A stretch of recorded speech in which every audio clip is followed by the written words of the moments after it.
আকাশবাণী আগরতলা। স্থানীয় সংবাদ পড়ছে চন্দন লেখাপাল। এখনকার বিশেষ বিশেষ খবর হলো, মুখ্যমন্ত্রী অধ্যাপক ডক্টর মানিক সাহা বলেছেন, সম্প্রতি রাইজিং নর্থ ইস্ট ইনভেস্টার সামিটে ত্রিপুরায় 15,823 কোটি টাকা বিনিয়োগের জন্য 64টি মৌ স্বাক্ষরিত হয়েছে। জনজাতি কল্যাণমন্ত্রী বিকাশ দেববর্মা জানিয়েছেন, রাজ্যে জনজাতি অধ্যুষিত অঞ্চলে জাতীয় মানের 10টি আধুনিক পরিকাঠামো সম্বলিত আবাসিক আশ্রম বিদ্যালয় স্থাপন করা হবে। প্রধানমন্ত্রী নরেন্দ্র মোদী বলেছেন যে পাহেলগামের সন্ত্রাসী হামলা ভারতের নারী শক্তির জন্য একটি চ্যালেঞ্জ ছিল এবং এটি অপরাধীদের জন্য মৃত্যুদণ্ড হিসেবে প্রমাণিত হয়েছে। ঘরোয়া তৃতীয় ডিভিশন লীগ ফুটবল প্রতিযোগিতায় নিয়ম রক্ষার খেলায় আজ কদমতলী যুব সংস্থা জয়লাভ করেছে। আজ সন্ধ্যায় অতি ভারী বৃষ্টিপাতের ফলে রাজধানী আগরতলার বিস্তীর্ণ অঞ্চল জলমগ্ন হয়ে পড়েছে। এবারে আসছি বিস্তারিত সংবাদে। মুখ্যমন্ত্রী অধ্যাপক ডক্টর মানিক সাহা বলেছেন, সম্প্রতি নতুন দিল্লিতে অনুষ্ঠিত রাইজিং নর্থ ইস্ট ইনভেস্টার সামিটে উত্তর পূর্ব ভারতের বিভিন্ন রাজ্যের জন্য মোট 43 লক্ষ কোটি টাকা বিনিয়োগের সম্ভাবনা সৃষ্টি হয়েছে। এর মধ্যে ত্রিপুরায় 15,823 কোটি টাকা বিনিয়োগ করা হবে। এর জন্য সামিটে 64টি মৌ স্বাক্ষরিত হয়। আজ আগরতলায় এমিআর স্টক হোল্ডার্স কনসালটেশন প্রোগ্রামে তিনি কথা বলেন। মুখ্যমন্ত্রী অনুষ্ঠানে উপস্থিত ব্যবসায়ী প্রতিনিধিদের উদ্দেশ্যে বলেন, উত্তর পূর্ব ভারতের রাজ্যগুলির বিশেষ বিশেষ ক্ষেত্রগুলিকে অর্থনৈতিক উন্নয়নের জন্য সর্বাধিক কাজে লাগানো যেতে পারে। এর মধ্যে ত্রিপুরার ক্ষেত্রে পর্যটন, শিক্ষা, স্বাস্থ্য, আগর, বাঁশ ও রাবারের ওপর সর্বাধিক বিনিয়োগ করা যেতে পারে। অনুষ্ঠানে শিল্প ও বাণিজ্য মন্ত্রী শান্তনা চাকমা বলেন, প্রধানমন্ত্রী নরেন্দ্র মোদীর আন্তরিক দৃষ্টিভঙ্গির ফলে ত্রিপুরা সহ উত্তর পূর্বাঞ্চল দ্রুত উন্নয়ন ও প্রগতির পথে এগুচ্ছে।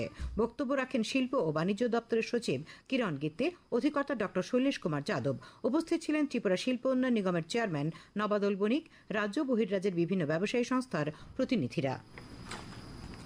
জনজাতি কল্যাণমন্ত্রী বিকাশ দেববর্মা জানিয়েছেন, রাজ্যে জনজাতি অধ্যুষিত অঞ্চলে জাতীয় মানের 10টি আধুনিক পরিকাঠামো সম্বলিত আবাসিক আশ্রম বিদ্যালয় স্থাপন করা হবে। আজ নতুন দিল্লিতে জনজাতি বিষয়ক মন্ত্রকের সচিব বিভু নায়ারের সঙ্গে বৈঠকের পর মন্ত্রী শ্রী দেববর্মা একথা জানিয়েছেন। আজ বিশ্ব তামাকমুক্ত দিবস। আজ দক্ষিণ জেলার 163টি স্কুলকে তামাকমুক্ত শিক্ষা প্রতিষ্ঠান হিসেবে ঘোষণা করা হয়। দক্ষিণ জেলার মুখ্য স্বাস্থ্য আধিকারিকের অফিসে আয়োজিত অনুষ্ঠানে এই স্কুলগুলির প্রধান শিক্ষকদের হাতে শংসাপত্র তুলে দেন দক্ষিণ জেলা পরিষদের সভাধিপতি দীপক দত্ত, জেলার মুখ্য স্বাস্থ্য আধিকারিক ডক্টর জ্যোতির্ময় দাস। জেলার বিভিন্ন স্বাস্থ্য দপ্তরের উদ্যোগে পথনাটক, আলোচনা সভা, দেয়াল লিখন কর্মসূচিও আজ হয়। বিশ্ব তামাকমুক্ত দিবস উপলক্ষে আজ পশ্চিম জেলা স্বাস্থ্য ও পরিবার কল্যাণ সমিতির উদ্যোগে আগরতলার আইএমএ হাউসে সচেতনতামূলক কর্মশালার আয়োজনে উপস্থিত ছিলেন পশ্চিম ত্রিপুরা জেলা পরিষদের ভারপ্রাপ্ত সভাধিপতি বিশ্বজিৎ শীল, আগরতলা পৌর নিগমের কাউন্সিলর রত্না দত্ত। তামাকজনিত রোগ প্রতিরোধ ও জনসচেতনতা বৃদ্ধির লক্ষ্যে আলোচনায় অংশ নেন বক্তারা। বিশ্ব তামাকমুক্ত দিবস উপলক্ষে আজ উমেন্স কলেজ এনএসএস ইউনিটের পক্ষ থেকে আগরতলা রবীন্দ্র শতবার্ষিকী ভবনের সামনে সচেতনতামূলক কর্মসূচির আয়োজন করা হয়। এনএসএস ইউনিটের পক্ষ থেকে তামাকের বিরুদ্ধে সচেতনতা গড়ে তুলতে লিফলেট বিলি করা হয়। আজ পশ্চিম জেলা আইনসেবা কর্তৃপক্ষের উদ্যোগে দেওছড়া নোয়াই একাডেমি এবং পশ্চিম নোয়াগাঁও কমিউনিটি হলে আইনি সচেতনতা শিবির অনুষ্ঠিত হয়। এই শিবিরে তামাকের বিরুদ্ধে জনসচেতনতা আরও বৃদ্ধির জন্য বক্তারা গুরুত্ব আরোপ করেন। ত্রিপুরা জার্নালিস্ট ইউনিয়নের দ্বিবার্ষিক রাজ্য সম্মেলন আজ আগরতলা প্রেস ক্লাবে অনুষ্ঠিত হয়। সম্মেলনের উদ্বোধন করেন সাংসদ রাজীব ভট্টাচার্য। ক্রীড়া ও যুব কল্যাণমন্ত্রী টিঙ্কু রায় অনুষ্ঠানে বলেন, সাংবাদিকদের উন্নয়নে সরকার বেশ কিছু সিদ্ধান্ত নিয়েছে। সাংবাদিকদের থাকার জন্য আগরতলা একটি আবাসন তৈরি করার উপর গুরুত্ব আরোপ করেন তিনি। পৌরোহিত্য করেন সংগঠনের সভাপতি প্রণব সরকার। বক্তব্য রাখেন সংগঠনের উপদেষ্টা সাজ্জাদ আলী, সহসভানেত্রী চিত্রা রায়, সাধারণ সম্পাদক অলোক ঘোষ প্রমুখ। খবর প্রচারিত হচ্ছে আকাশবাণীর আগরতলা কেন্দ্র থেকে। প্রধানমন্ত্রী নরেন্দ্র মোদী বলেছেন যে পাহেলগামে সন্ত্রাসী হামলা ভারতের নারী শক্তির জন্য একটি চ্যালেঞ্জ ছিল এবং এটি অপরাধীদের জন্য মৃত্যুদণ্ড হিসেবে প্রমাণিত হয়েছে। আজ মধ্যপ্রদেশের রাজধানী ভোপালের জাম্বুরি ময়দানে লোকমাতা দেবী অহল্যাবাইয়ের 300তম জন্মবার্ষিকী উপলক্ষে আয়োজিত নারী ক্ষমতায়ন মহাসম্মেলনে ভাষণ দিচ্ছিলেন প্রধানমন্ত্রী। তিনি বলেন যে ভারত কোনো ধরনের ছায়াযুদ্ধ সহ্য করবে না এবং এই ধরনের সন্ত্রাসী কর্মকাণ্ডের কঠোর জবাব দিতে ভারত দৃঢ় প্রতিজ্ঞ। তিনি বলেন, অপারেশন সিন্দুর ভারতের সাহসিকতার প্রতীক হয়ে উঠেছে। তিনি আরও বলেন যে দেশের 140 কোটি মানুষের স্পষ্ট বার্তা হল যে এখন গুলির জবাব শেল দিয়ে দেওয়া হবে। সরকারের জনকল্যাণমূলক প্রকল্পগুলির কথা উল্লেখ করে প্রধানমন্ত্রী লোকমাতা দেবী অহল্যাবাই হোলকারের আদর্শে অনুপ্রাণিত জনকল্যাণমূলক প্রকল্পগুলির উপর আলোকপাত করেন। देवी अहल्याबाई भारत की विरासत की बहुत बड़ी संरक्षक थी। जब देश की संस्कृति पर, हमारे मंदिरों, हमारे तीर्थ स्थलों पर हमले हो रहे थे, तब लोक माता ने उन्हें संरक्षित करने का बीड़ा उठाया। उन्होंने काशी विश्वनाथ सहित पूरे देश में हमारे अनेकों मंदिरों का, हमारे तीर्थों का पुनर्निर्माण किया। প্রধানমন্ত্রী বলেন যে সরকার তার শাসন ব্যবস্থায় নাগরিক দেবভাব মন্ত্র অনুসরণ করছে এবং নারী নেতৃত্বাধীন উন্নয়নকে জাতীয় অগ্রগতির ভিত্তি করে তুলেছে।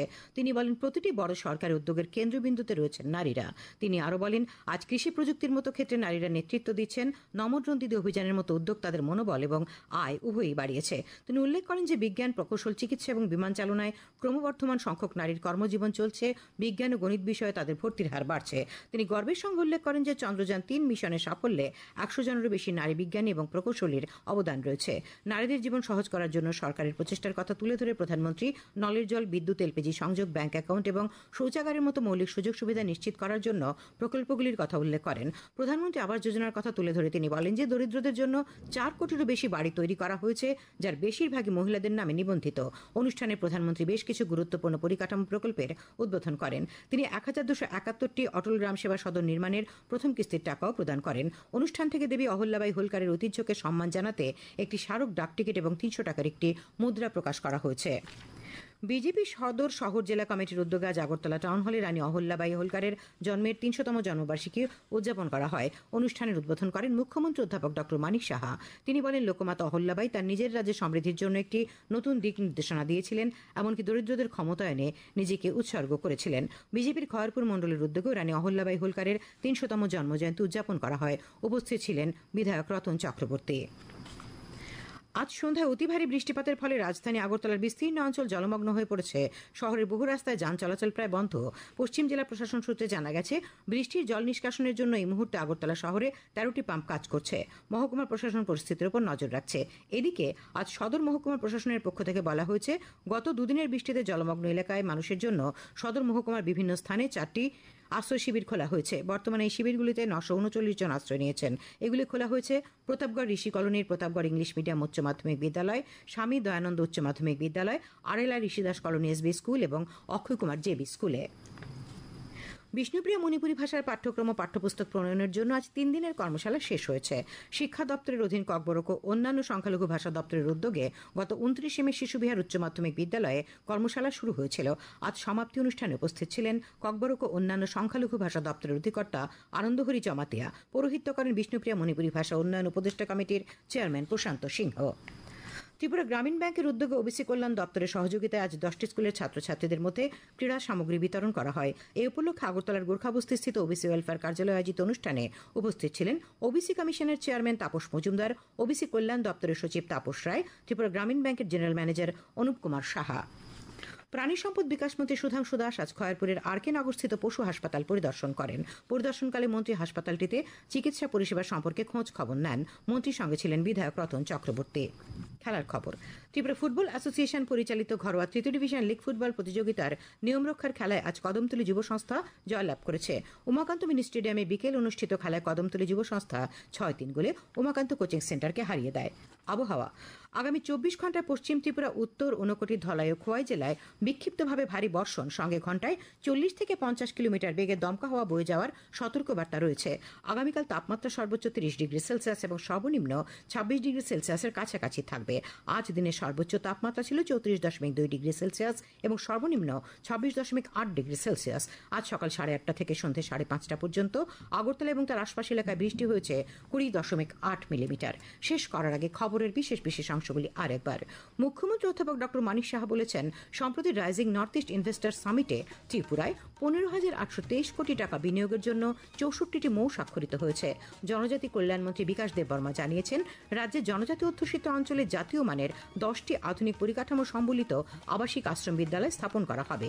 প্রধানমন্ত্রী নরেন্দ্র মোদী বলেছেন যে পহেলগামে সন্ত্রাসী হামলা ভারতের নারী শক্তির জন্য একটি চ্যালেঞ্জ ছিল এবং এটি অপরাধীদের জন্য মৃত্যুদণ্ড হিসেবে প্রমাণিত হয়েছে। আজ সন্ধ্যায় অতি ভারী বৃষ্টিপাতের ফলে রাজধানী আগরতলার বিস্তীর্ণ অঞ্চল জলমগ্ন হয়ে পড়েছে। ঘরোয়া 3য় ডিভিশন লীগ ফুটবল প্রতিযোগিতার নিয়ম রক্ষার খেলায় আজ কদমতলী যুব সংস্থা জয়লাভ করেছে। স্থানীয় সংবাদ আজকের মতো এখানে শেষ হলো। পরবর্তী বাংলা স্থানীয় সংবাদ শোনা যাবে আগামীকাল সকাল 7:35